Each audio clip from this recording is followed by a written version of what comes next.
प्रतिमा के ठीक बगल में एक शिवलिंग था। मान्यता कहती है जिस शिव भक्त दैत्य झरासुर का भगवान विष्णु ने वध किया था, वो इसी शिवलिंग की पूजा करता था। इस दावे के मुताबिक ये प्राकृतिक शिवलिंग करोड़ों साल पुराना था।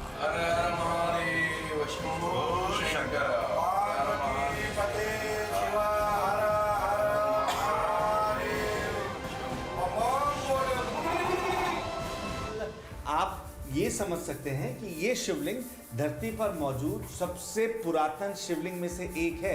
यानी धरती में जिस शिवलिंग ने चारों युग देखे हैं, ये उनमें से है, क्योंकि सतयुग में नरसिंह अवतार धरती पर आए थे और ये शिवलिंग उससे पहले से यहाँ पर विद्यमान बताया जाता है। लेकिन इससे भी ज्यादा हैरत में डालती है भगवान नरसिंह की ये प्रतिमा। ऊपर चेहरा, बीच में एक बड़े गोलाकार का शालिग्राम और नीचे चरण।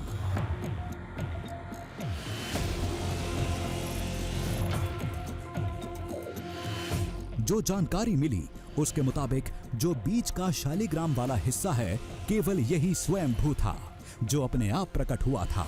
चेहरा और चरण बाद में लगाए गए थे। तीन भागों में डिवाइड है ये। ऊपर नरसिंह भगवान का मुख है और ये शालिग्राम मूर्ति है और ये पादुका है। ये जहाँ पे झरा का उत्पन्न है वहीं पे स्थापना करे सो एक पादुका है। ये और ये स्थापना करे सो है हमारे पूर्वजों ने। और ये क्या है, मेन मूर्ति स्वयंभू प्रकट मूर्ति ये है। अच्छा। जैसा शिव का शिवलिंग में पूजा करते वैसा विष्णु का शालिग्राम रूप में पूजा करते। ये मेन शालिग्राम मूर्ति यही है यहाँ का मुख्य मूर्ति।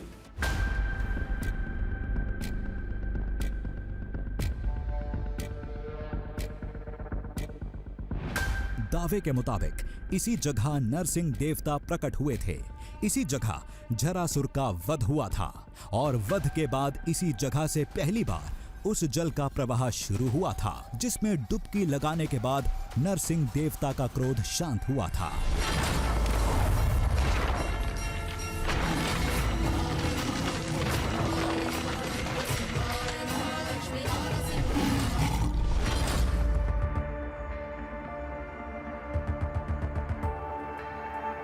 क्रोध के शांत होते ही भगवान विष्णु के चौथे अवतार का अंत माना जाता है। शिवलिंग और ये प्रतिमा उस घटना की साक्ष्य मानी जाती हैं।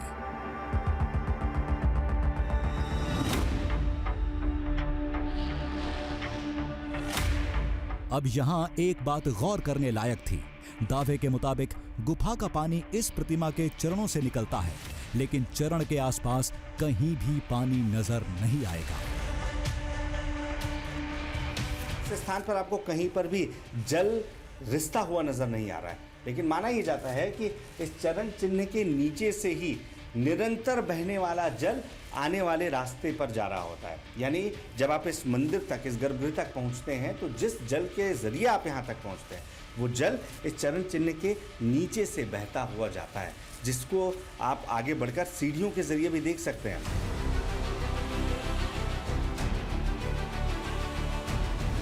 कहते हैं वो दृश्य जलधारा इन चरणों के नीचे से निकलती है। भूमिगत होने की वजह से नजर नहीं आती, लेकिन एक पाइप की मदद से उसे गुफा में बहा दी जाती है। वो पाइप गर्भगृह की सीढ़ी के पास थी, इसलिए पानी का स्तर गर्भगृह की सीढ़ियों से ऊपर नहीं जाता। यहाँ पर 5 सीढ़ियाँ हैं, जिसमें से आपको ऊपर सिर्फ 1 या 2 सीढ़ी नजर आती है। और देखिए उस सीढ़ी के साथ यहाँ पर आपको एक पाइप नुमा आकार नजर आ रहा है। दरअसल ये आकार यहाँ इसलिए है क्योंकि ये वही स्थान है जहाँ से जल निरंतर इस पूरे रास्ते में पहुँच रहा है, और ये कहीं और से नहीं बल्कि जो आप गर्भगृह में नरसिंह देव की मूर्ति देख रहे हैं, उनके चरण चिन्ह के पास से यहाँ पहुँच रहा होता है। और हर सीढ़ी पर इस तरीके से एक पाइप डाली गई है, जहाँ लगातार उनके चरणों से निकलता हुआ जल, जिसे लोग मानते हैं कि झरासुर का रूप है, वो यहाँ पहुँच रहा होता है।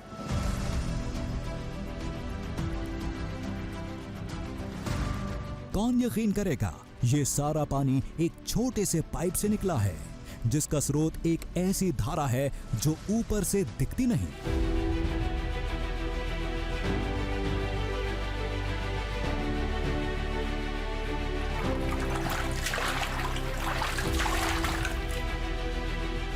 यही वजह है कि इस धाम को चमत्कारी माना जाता है, सतयुग की पौराणिक कथा का साक्ष्य माना जाता है।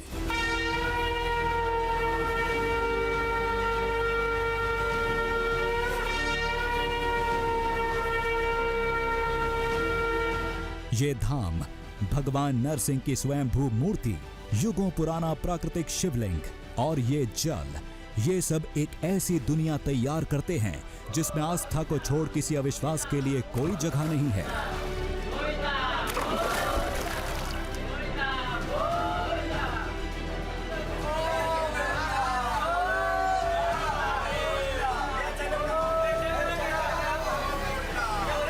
हम पानी के अंदर गए जब हमको ये पाताल लोक में गए सर का फील हो जाता है। क्यों बोलते हैं, जमीन से 150 मीटर्स नीचे है ये। हाँ, ये नरसिंह स्वामी का पानी का अवतार है ये। शालिग्राम रूप में नरसिंह भगवान शांत हुए और उसका अपना जो उग्र रूप है वो जल स्वरूप में शांत किए बोल के एक ऐसी दंत कथाएं हमारे को मिलती है।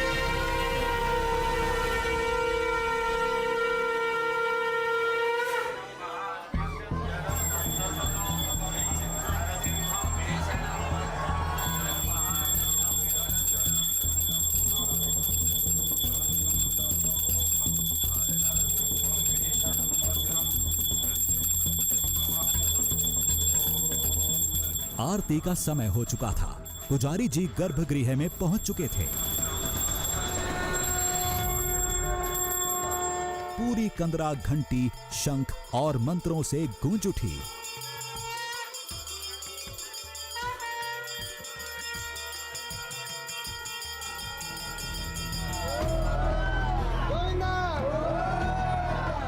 अब तक सारे सवालों के जवाब मिल चुके थे, सिवाय एक के, गुफा में पानी कहां से आता है ये तो पता चल चुका था, लेकिन ये बाहर कहां से निकलता है। लोगों के मुताबिक कंदरा और पानी का संतुलन दैवीय शक्तियां साधती हैं।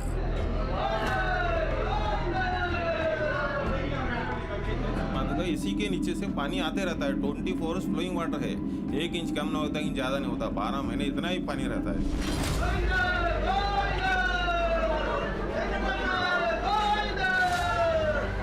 लेकिन इसका राज छुपा है उस सीढ़ी में जिसे लांघकर लोग गुफा में दाखिल होते हैं।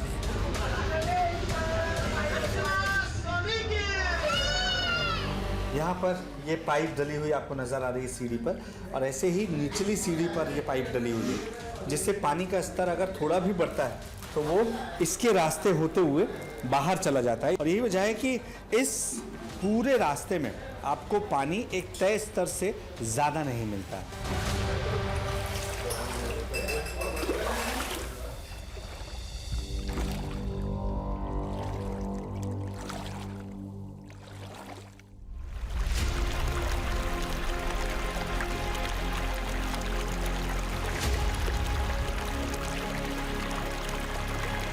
उस पाइप के रास्ते से अतिरिक्त पानी इस कुंड में जमा होता है। जो भक्त अंदर नहीं जा पाता, यहीं स्नान करके अपनी यात्रा पूरी करता है।